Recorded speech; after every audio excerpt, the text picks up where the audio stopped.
Welcome everyone to Good Grief with Sheila Linville. I'm Lorna McGrath and I am the director of the IMC School Accreditation Program, and I'm also the program director of the Montessori Family Alliance. And I'm glad to be able to be the one who's introducing Sheila today, and I'm going to get to that in just a second. But in the meantime, I have a couple of things I just want to say to you before we get going.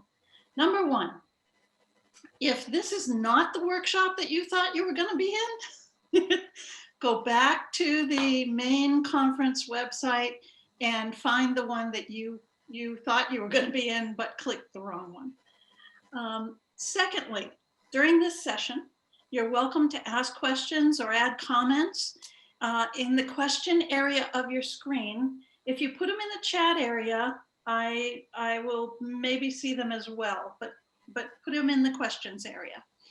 And as your questions or comments come in, I'll let Sheila know. Actually, she's going to cue me, and I'll let you know. I'll let her know what you've said, because she wants to do give you some information, then look at questions, give you some more information. So that's how we'll do it today. And the last thing is, when this session is over, go back to the conference website to click on connecting with other people and doing whatever you're going to do after tonight's last workshop is over. So that's all I have to tell you. I'm glad you're here. And I am honored to actually introduce Sheila Linville. Sheila and I have known each other for a very long time. Well, I shouldn't say that. That might make her feel old. But I am, so it's okay. I actually was one of Sheila's trainers back when she was taking her primary training in Montessori, and I'm so excited for her. She's a terrific speaker, and she has a great topic that she knows lots about. Sheila is the founder and executive director of Lake Mary Montessori Academy here in Florida. She was born in a small community in New Jersey. And she graduated from Centenary, is that right? Centenary College. It's an all-women's school. And she had got a Bachelor's of Science degree in Communications and Development. Sheila subsequently graduated from the Orlando Montessori Teacher Education Institute, which is where I met her. And then earned her Master's of Art degree in teaching from Rollins College in 1998. In 2005, she graduated from the Florida Institute of Montessori Studies. Sheila is certified both in primary and elementary education through American Montessori Society affiliated training programs, which are now pretty much all, well, they are all MAPT accredited programs. Sheila's lifelong dream was to open a school and share her passion for teaching children and for teaching children to become responsible, kind, compassionate, and independent learners. And so she and her husband did that together, and it's a great school. She delights in creating a community of families. The school is truly her vision come true.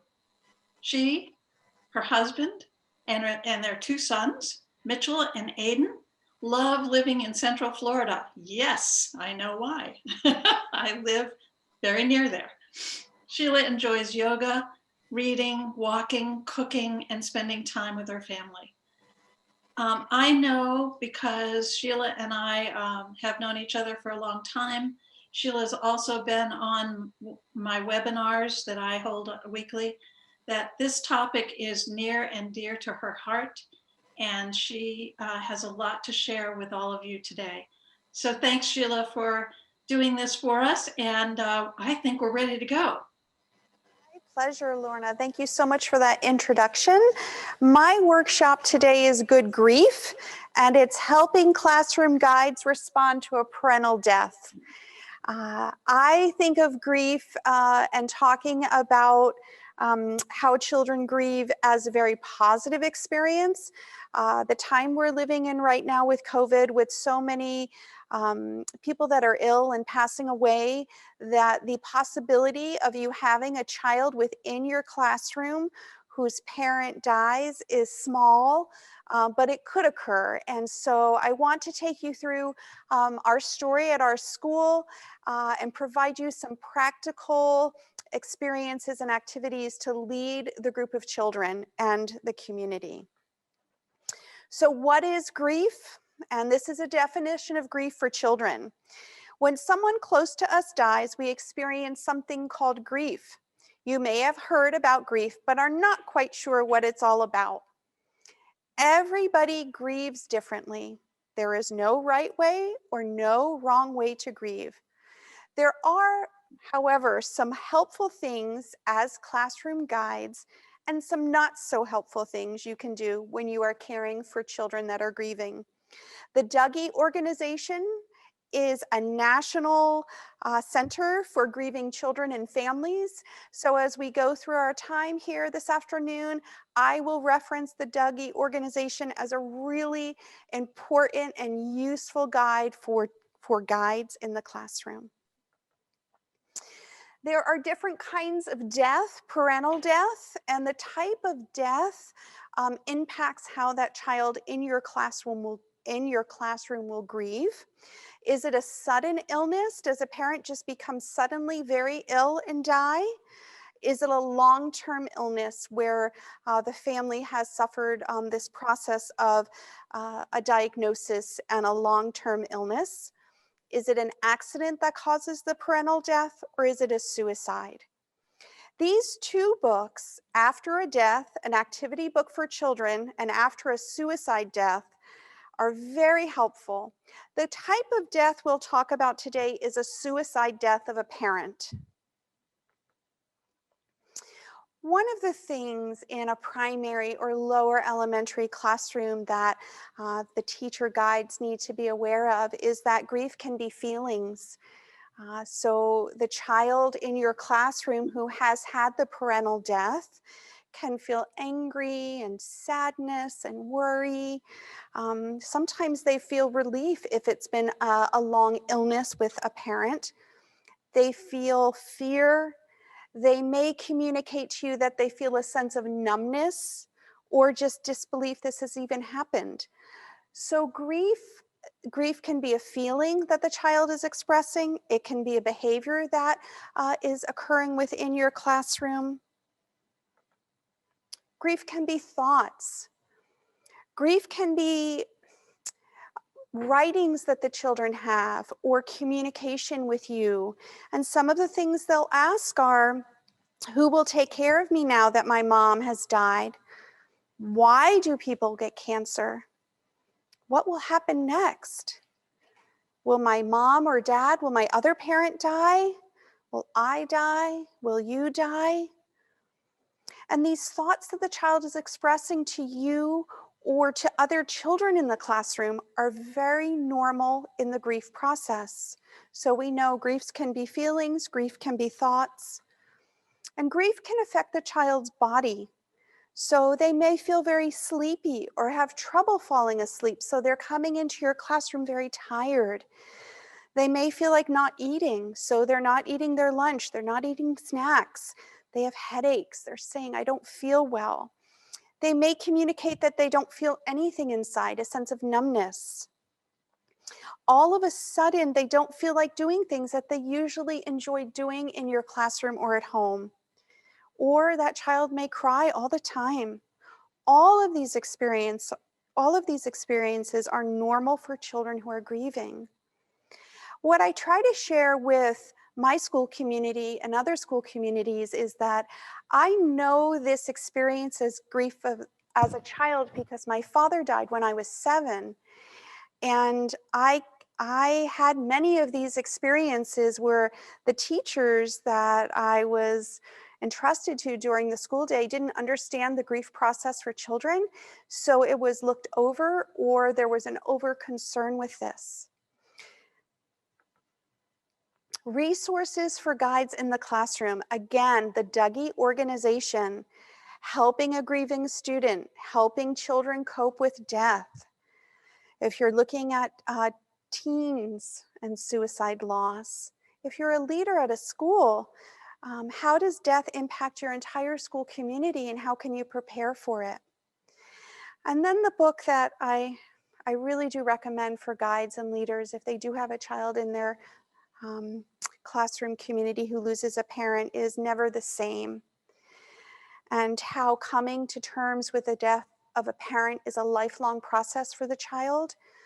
And that child might be in your classroom for 2 or 3 years prior to moving to another Montessori classroom. But knowing that that child's heart and their soul will never be the same because this experience is so profound.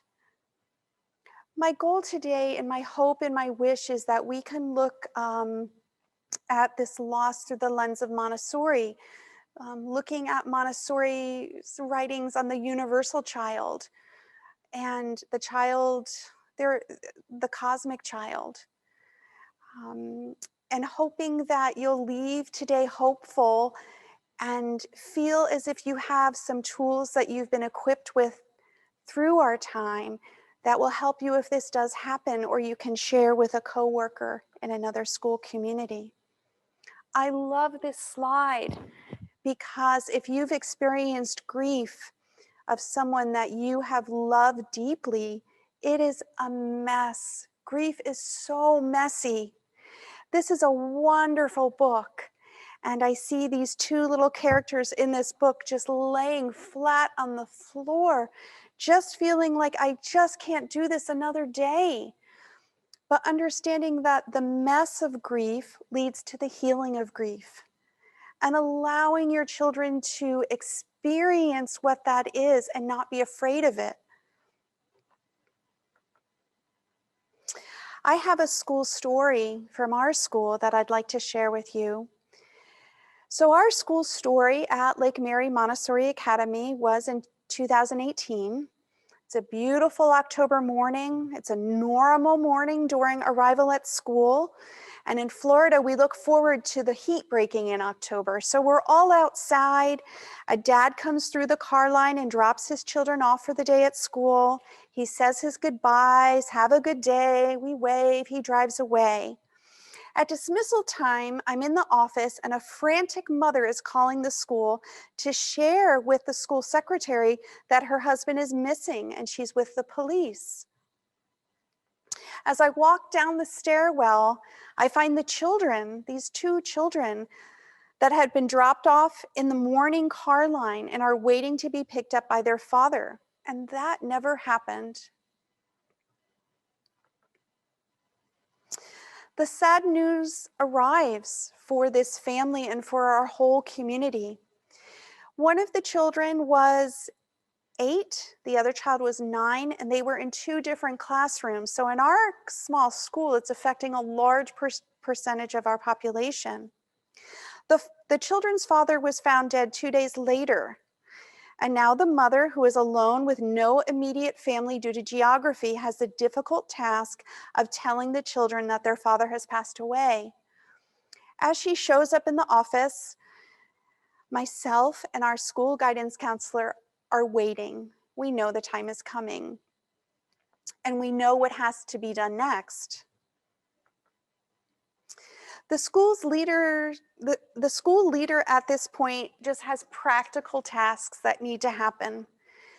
There needs to be a plan to share this tragic news with the children as they're in the classroom just going through their morning. Decide what other details should be given to an 8 and 10-year-old about the death because it was a suicide.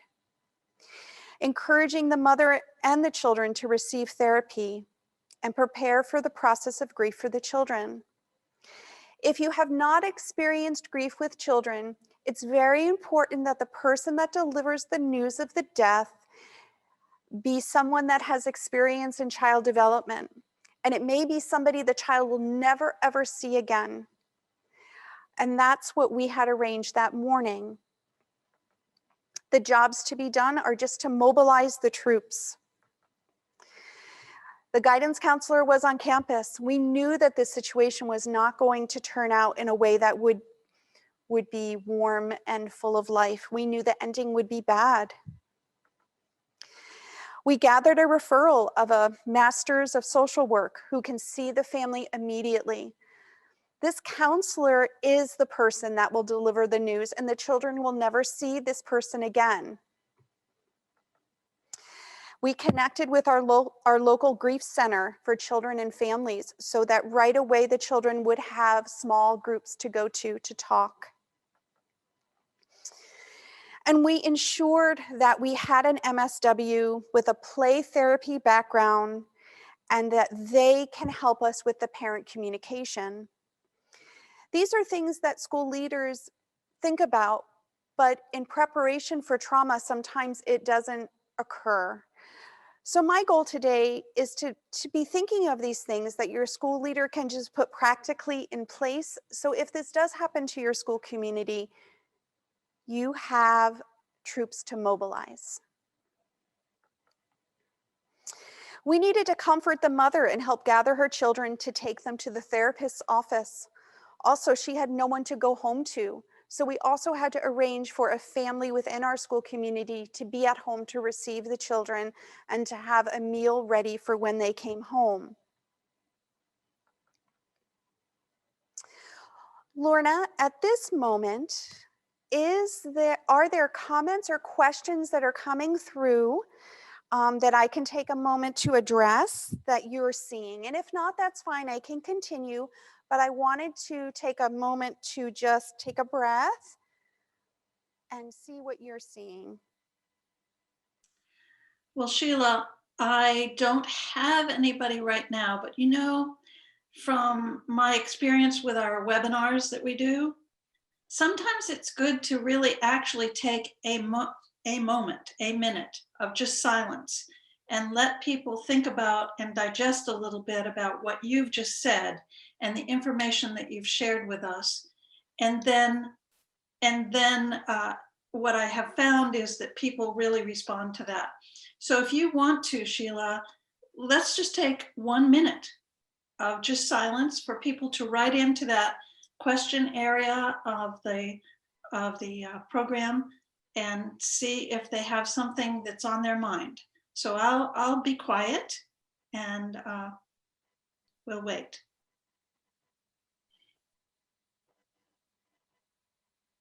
Information.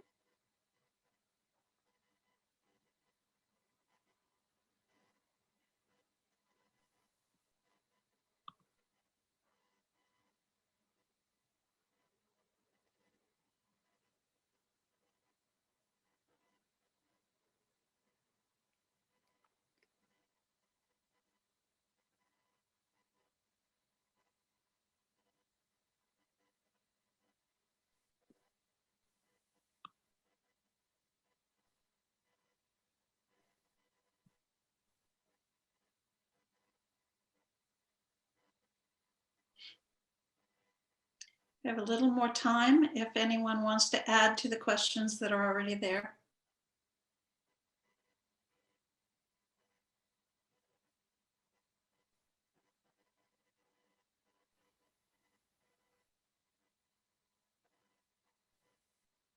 Looking at that, Lorna, I did bring something today for my heart because it is a topic that is very heavy. And this is actually a rock in the shape of a heart. And one of the children in the classroom that year made this for me. Yeah. And when they gave it to me, they said, Mrs. Linville, I hope that the two children in the class, the brother and the sister, their hearts heal. Mm. And so I carry this rock when I am presenting this topic because it brings me back to those moments of being with the children. Absolutely. Well, we have a couple of people who have some questions on their minds. We have Betty. Thank you, Betty, for putting your question in here. She says, where do you find these professionals on short notice? And we have two others. So do you want to answer that one and then I'll give you the next one after that? Sure. So Betty, that is such a great question, and that's why I'm here today, because it is relationship building and finding a school psychologist or a play therapist in your community that is connected some way through Montessori. And as a guide, reaching out and just saying, I had this workshop on grief, and can you come and talk to our school faculty about grief? Make a connection with a school psychologist or a play therapist, and then connect with them once or twice a year. Hello, how are you, Mary? We so appreciated that you came out and you spoke with us. Keep in connection with that play therapist or a school psychologist. So if and when you need them, they are on the ready to step in and support your school community. Okay. And then Cindy said, I would want someone I know to give me the news. What is behind the method of a stranger delivering the news? Oh, that's another really excellent question. So in the field of grief therapy with children, the parent, the living parent is still with the children, and anyone else that can be supportive. But in that case, the mother is so distraught that she is not in a position to clearly articulate what needs to be articulated, because she is crying and in such a bad way, where the therapist can come in and be very loving and kind and warm, but clearly communicate what has occurred and answer the children's questions at their developmental level. Thanks. Lydia says, may I have the PowerPoint handout so I can focus on presentation, because the PowerPoint seems to be so blurred. The PowerPoint is a little blurred, Sheila, I think only because it's far away. So we can't see it as well as maybe we could. Because Connie is organizing the camera and she can work on that a bit. Okay. And yes, the PowerPoint will be available. I will make sure that it does get to the participants in this workshop. So yes, good questions. Thank you so much. Lorna, is there anyone else that has a question as we're going through our topic? Yes, I have one more. We don't know who this person is, but they are an attendee. And she says, as a child, I was told my nephew passed away and released to return to class. It wasn't enough. I'm happy you have this available. We have a child at our school now that lost a parent. Sorry to hear that. I hope that as we go through, you'll gain more and more information on how to love and support that child. So let's continue with our topic today. So I like this sentence because it is very true. Secure the children first. So the role of the guide right now is to read that community letter that's going to be sent out to all the families at the school. You're going to adjust daily lesson plans to include time for beauty and music and art. You're preparing yourself for being a witness to the children in the classroom. And you're preparing yourself to be open to any feelings from the children or parents. What I really need you to understand is that children will need a series of lessons on death and dying and grief. Children are sad when they hear that their friend's parent has died, but that's only momentarily. So they may be playing on the playground, and when they hear of the death, they're sad, but then 2 minutes later they're blowing bubbles or playing on the swings. Or it's not as it is when an adult is told that an adult dies. When a child hears that there's a death, they're only sad momentarily. Prepare self-care rituals for yourself during the school day. Taking a walk, having a cup of tea, something. And ask for support for the classroom if needed. Sometimes you can feel overwhelmed by the children and their grief. What's next? Preparation. In our Montessori environment, we're always preparing. And this is where preparation is so important. It's why I share my story of grief with you, for you to think ahead, for you to learn about the process of grief, and for you to explore universal ideals, to open the entire community that you're with, those children in your classroom, to death of a parent. Helping children cope with the loss of a loved one, how to prepare the parents of the children in the classroom. So you have the children in the classroom and you have the parents in the classroom. The parents are in shock and grieving the loss of a parent or a friend. Parents are afraid. All of a sudden, their anxiety is very high of what comes next for the child whose parents had died. Parents need an empathetic leader to help support everyone through grief.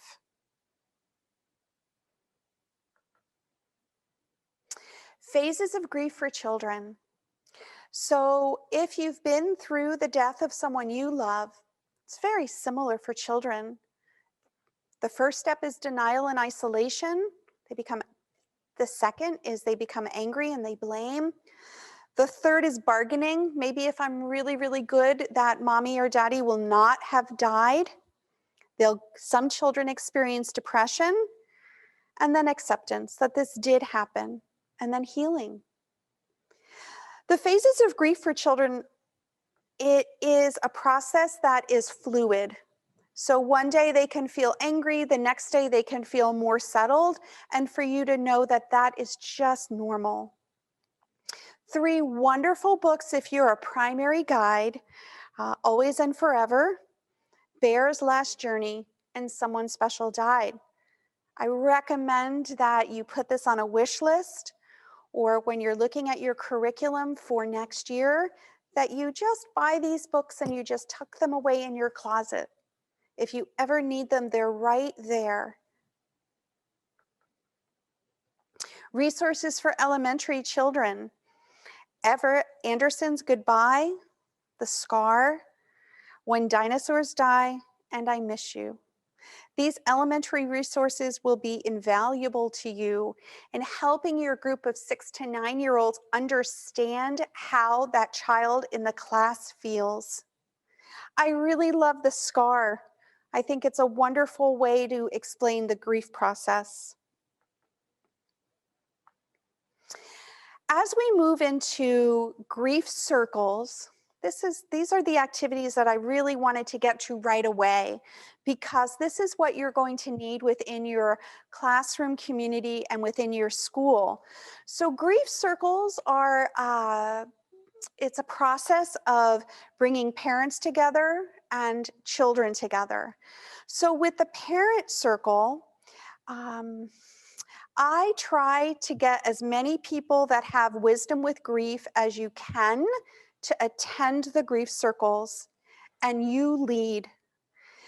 It's important to host a grief circle outside in the open air because the sadness is so heavy. When I start a grief circle, I usually have my stone or something from nature that I'm talking about, that grief is a process, and I'm allowing the parents to start sharing how they're feeling. Grief brings grief. So in our grief circle with our parents that morning, there were parents who were crying.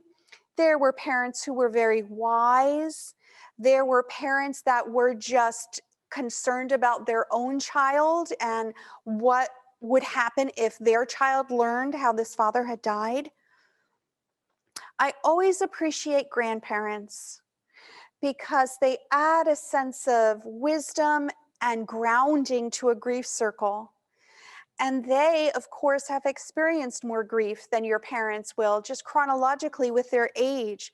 I had 2 grandmothers come.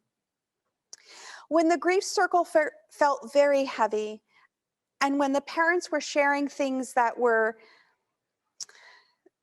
when they were sharing their sadness, the grandmothers were so beautiful in being able to provide comfort. The grief circle lasted a long time. We had coffee and tea. And as we move through the process of grief, the parents that never had experienced it before, you could tell they were having a transformative experience. It was an awakening. What I try to do the end at a parent circle is that we're holding this in a circle outside, and we're all holding hands. And at the end of the grief circle, to respect all different religions and spiritual practices of the families, is we just lift up words for the children.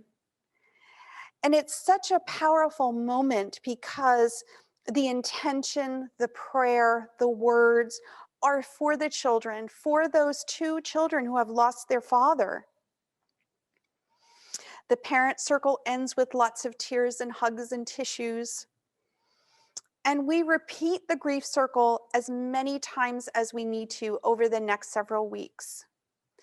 It's much better to have a grief circle planned than have a parent falling apart at car line. The children's grief circles. So again, I try to host this outside, somewhere comfortable, somewhere we're used to being. I'm there, a grief specialist is there, the classroom guide, the leader of the school. And it needs to just be a moment of sharing very simply that it's a very sad time for these two children. Allowing children to share how they're feeling. So we typically have a sharing shell or a sharing rock. And allowing children who do not want to participate not to be a part of it. We honor religious differences, just like we did with the parents. The hard part about the children's grief circle is being open to all the questions. When there is a death of a parent, children ask questions that, if you're not prepared, really can knock you off your feet. Some of the questions I'll share with you because I think it's important for you to hear them. So when you do hear them, you're not alarmed. Some of the things the children asked at that grief circle: why did this happen to my friend's dad? What does suicide mean? What is this going to happen to my mom because she seems sad and depressed lately? What happens to the body when the parent dies? And just being open. You're not going to have all the answers to these questions. That isn't your intention, and I'll get to that in a lighter way in a few minutes.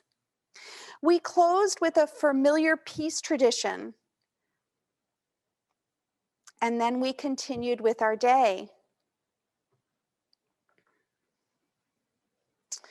Supporting the community. So we've had the death happen. The children have been secured.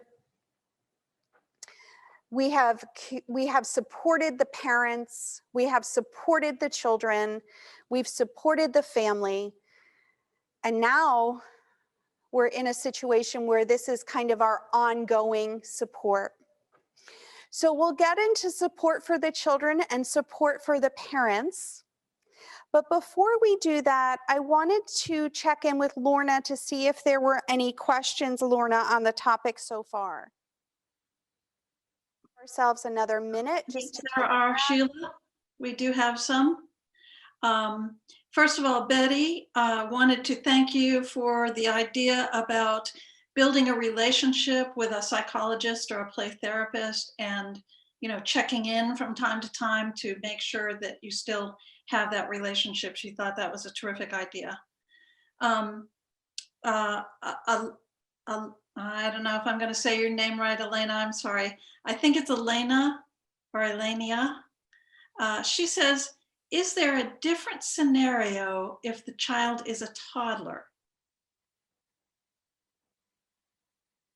So then you would look to those toddler teachers. I'm not toddler trained, but what we do know with the toddler child is they're going to keep looking for the parent. Mm. and they're going to absorb the energy and what's occurring in the home. Um, but I don't have specific information on supporting the toddler. Okay. This is from another one of our attendees. She says, "Hi, Sheila. What are your thoughts about opening up the topic of grief to children by sharing news of the death of the family members in the school community? Faculty, children, grandparents." So I would recommend, if you are interested in creating some experiences around grief, sometimes there's hospice organizations, and we did that for many years, that we would sew bears for the patients in hospice. If there's a way to approach the subject in an activity rather than just communicating that someone in the school had died, typically, we only have the grief circles for the parents in the classrooms and the children in the classroom. The letter that is composed for the entire community is the information that goes out from the leader of the school, what has occurred. And of course, that's been cross-referenced with the family to make sure that we're being respectful of what they would like communicated and what they wouldn't like communicated. And one more, Ashley. Ashley says, "How do we approach these grief circles when we are restricted in our ability to gather during our current circumstances?" I think she means COVID. So that's a really good question. So you would do these grief circles in small groups all day long for parents. That's how I would do that. We would have a grief circle at 8:30, at 9:30, at 10:30. You could do a grief circle on Zoom, and the same with the children, just smaller groups. Okay. All right, that's all for right now. That's all for right now. Okay, Lorna, can I continue? Yes. Okay. So supporting the community, support for children and support for the parents. So one of the things that is so helpful with a classroom is having an ongoing communication that's authentic for the children. So we had a grief jar, and it was a very large pickle jar that we had cleaned out, and we talked to the children that they could put any question that they had about death, dying, and grief into the jar. And then the classroom guide and the school leader, we met with the class daily and answered their questions very honestly. So that grief jar was in that little classroom community, those 2 classrooms, for about 4 months. So it was a lot of effort on everyone's part to continue that process. And here I'll tell my tender moment. So we have been through many, many days with the grief jar, and children would want to attend when we looked in the grief jar, and some children wouldn't, and we were just 100% respectful of that. When we pull the question out of the grief jar, it was myself and a school psychologist, we were just prepared for anything because they wanted us to be able to answer their questions for them. Why did my brother die? Why did my mommy have a baby and the baby not live? Why did my grandmother die? Who makes these decisions? Who's in charge of who dies on what day? A myriad of questions. And so one of the little girls in the class was a 2nd grader. Her name is Kendall. She came to every single grief circle we had, and she asked really interesting questions, and she had really interesting things to say. And she said the most truthful thing. She looked at me and she said, "Mrs. Linville, you really don't have the answers." And I said, "Kendall, I don't have the answers. The reason you have the grief circle is to provide comfort and kindness and compassion, not that you have answers." Support for parents. Like I said, we hosted grief circles for the next 3 mornings consecutively. We encouraged parents to find mental health professionals when needed. When we were having the grief circle, there were certainly some of the parents within the groups that seemed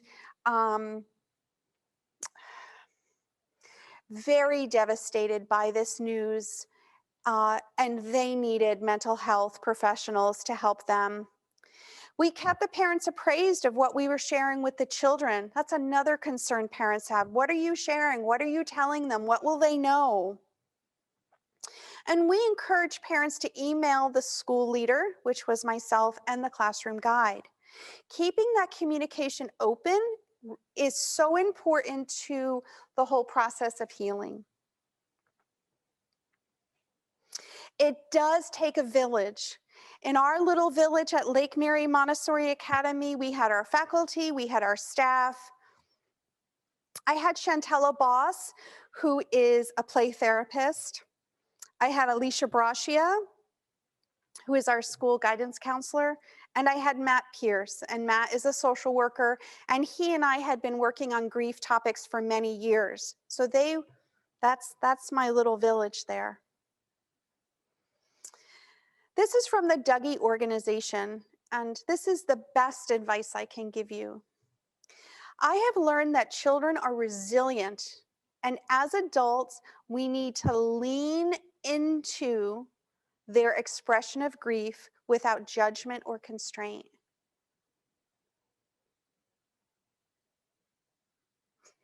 I remember being a child when I was 7 and I went back to 2nd grade into Mrs. Schooling's classroom. And I remember feeling like I knew things that the other children had no idea of. And the first day I went back, no one said anything to me. And the second day I went back, nobody said anything to me. Not a teacher, not the school nurse, not a friend, not one of the mommies handing out milk in the little cafeteria line. No one said anything. But that was a long time ago. Now we know how to help children with grief. Adults' lack of connection with children in grief is their own fear and their own concern of what to say or what to do. Lean into that child. Listen. That child might not be bathing. That child might not be eating. That child might be crying all day in your classroom. But as you lean in and you observe, which Montessori taught us all to do very well, you will change. I have some additional resources that I will send.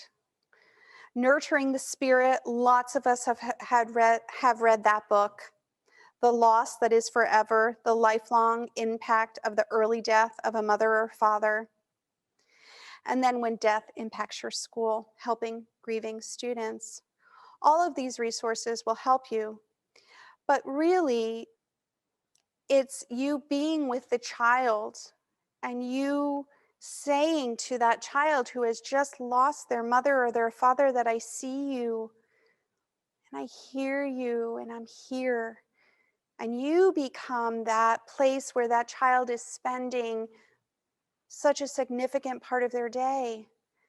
And it might be the only part of their day that is comforting, because when you go home, you have a whole nother dynamic happening in a household when you have a parent die. More resources. Lorna, do you have more questions for me, my friend?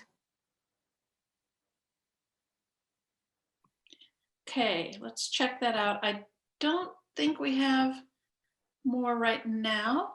I think we could give them another minute if you want to sort of digest.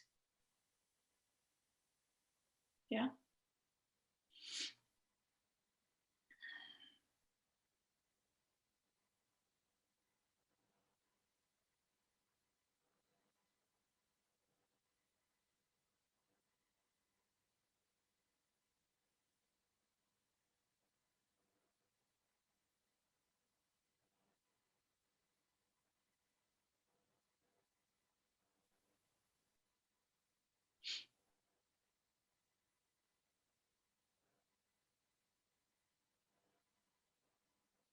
I am struck a little bit how brilliant the Montessori environment is for children in the sense that we typically have pets in our classrooms. Right. I have a funny story.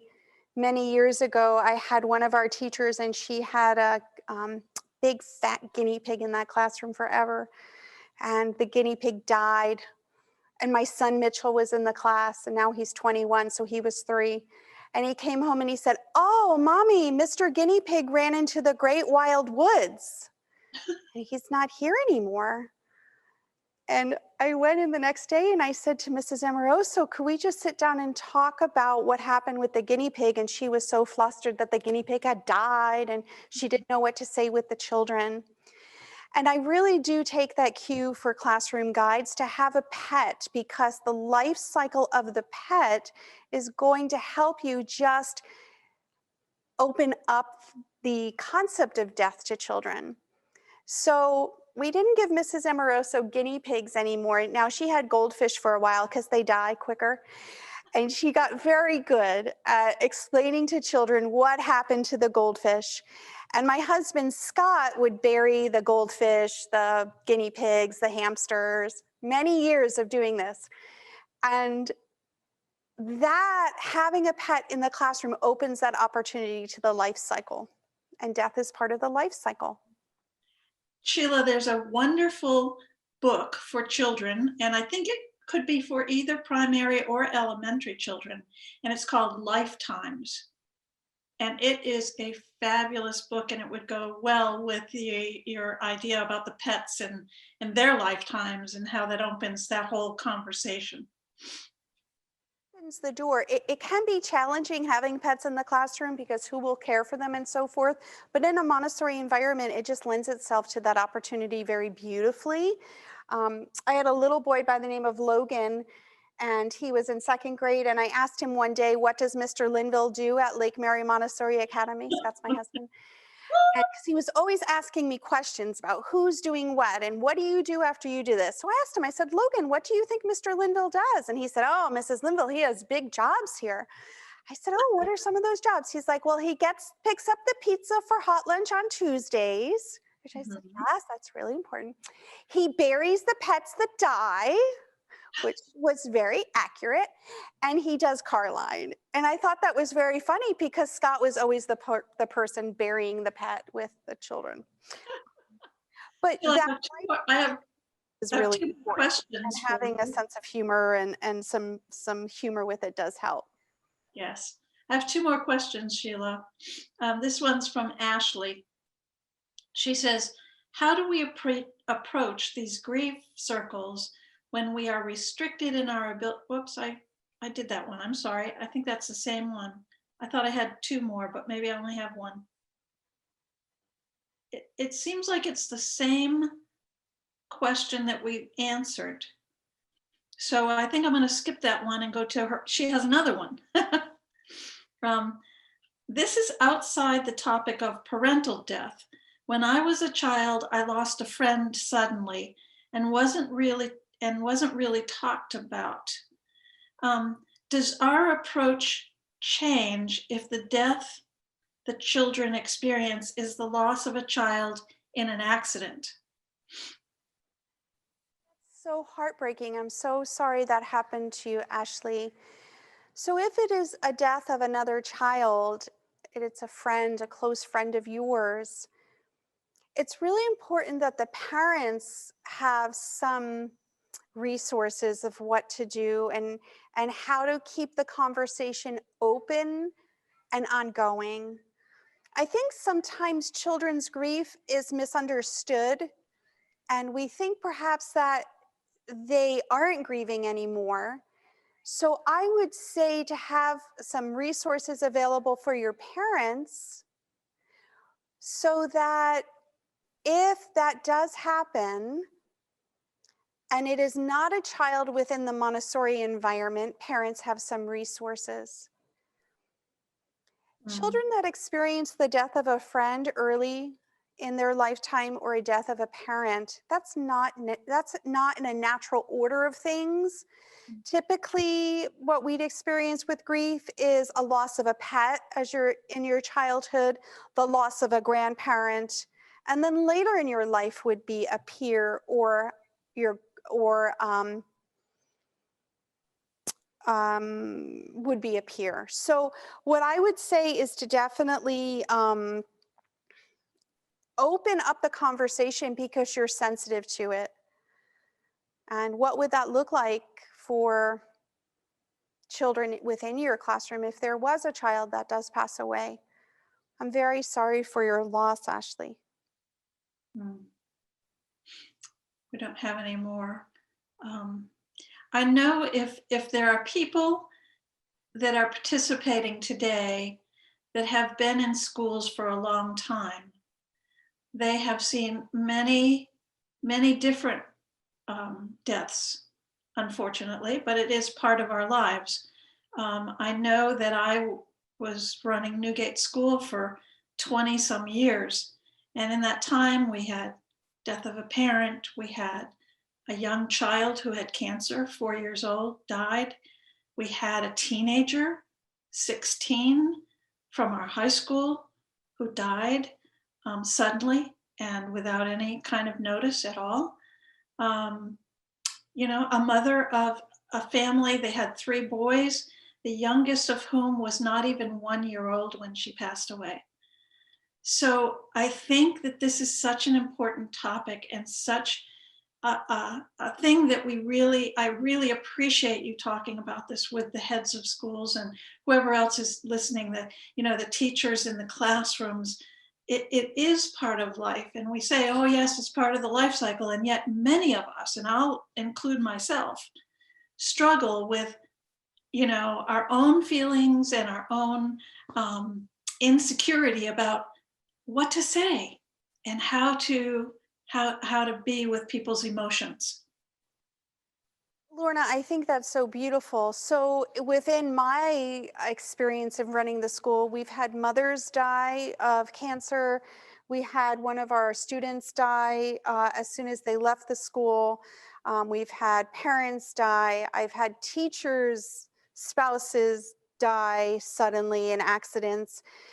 And grief is a part of the life process, but like you're saying, so many adults are insecure with what to say to children and how to experience. So as a leader of a school, leading your community through grief and through the loss of a child or a parent is something that you will experience within your career if you do this Montessori wonderful life for a long time. So I appreciate your kindness. I feel that in talking about death and dying and grief, it's a heavy topic. I never know if people will come to listen, but I hope that all of the participants today have been opened up a little to just be with the children within your Montessori classroom. Do what you do.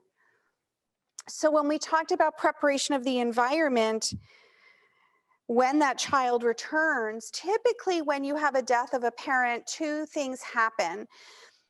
The other parent wants to get them back in the routine really as quickly as possible. So sometimes they'll return right after the funeral. Then there'll be some parents that will really just want to keep them at home.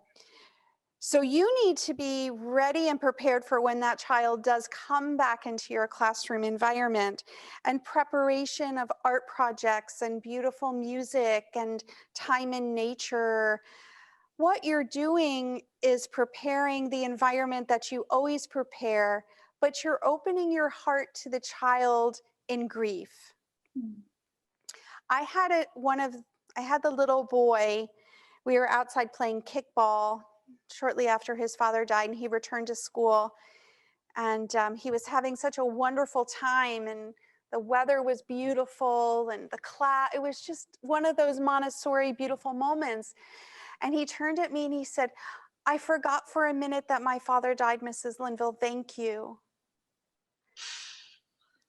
And that's That's the beauty of the classroom that you have, is that they can escape into their normal routine, which is beauty and order and openness and kindness and empathy.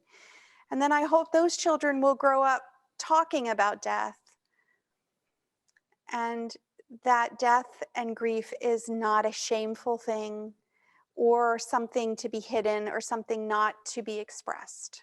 Mm. So I appreciate that very much, Lorna. I have a couple of other things here for you, Sheila. One, Elaine says, the grief jar is a wonderful idea.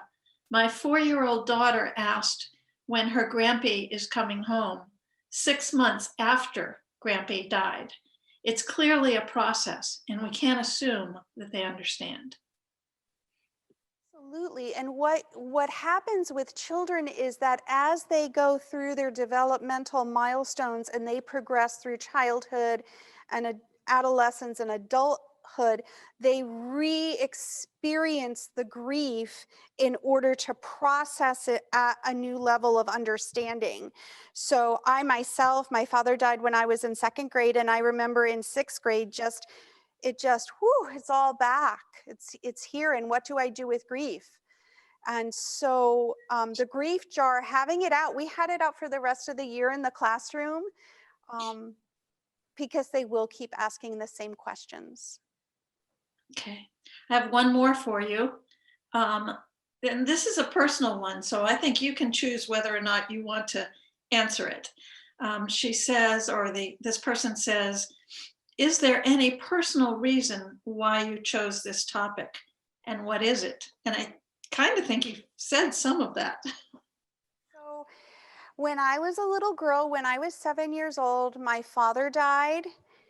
Well, my aunt died, my mother's sister died, and my cousin moved in with us, so she was in grief. And then my father died of lung cancer, and then my grandmother died. So in a very short period of time, we had this tremendous layer of grief happening. I was 7, my brother was 11, my other brother was 13, and my cousin Patricia was 17. And when you have that type of experience, I think one of the most powerful things that Montessori has taught me is when you learn something, you teach it. So I teach about death and dying and grief because I have learned what that is like from a child's perspective. And then probably about 15 years ago, I had my mother die, my brother died 3 weeks later, and then my uncle died. And grief is very crushing and it's very hard. So I talk about it to try to open it up a little. So I hope that gives you some context to where I'm coming from in my conversation and my sharing today.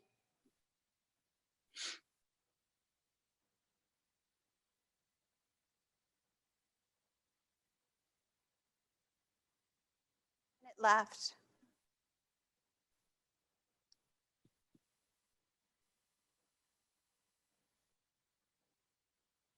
Okay. Can't hear you, Sheila. Okay, I'm sorry. That's all right. Okay, any other questions today, or can I just leave with a final thought?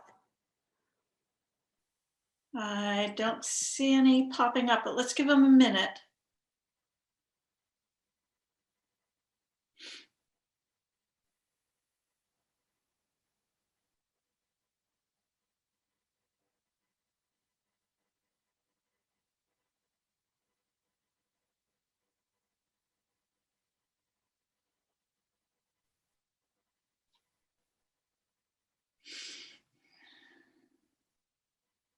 Out at time, Lorna. Anything on your end, or can I finish? I think you can finish. Okay. Yeah.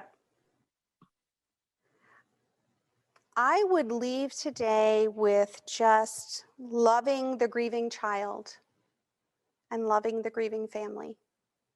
Thank you so much.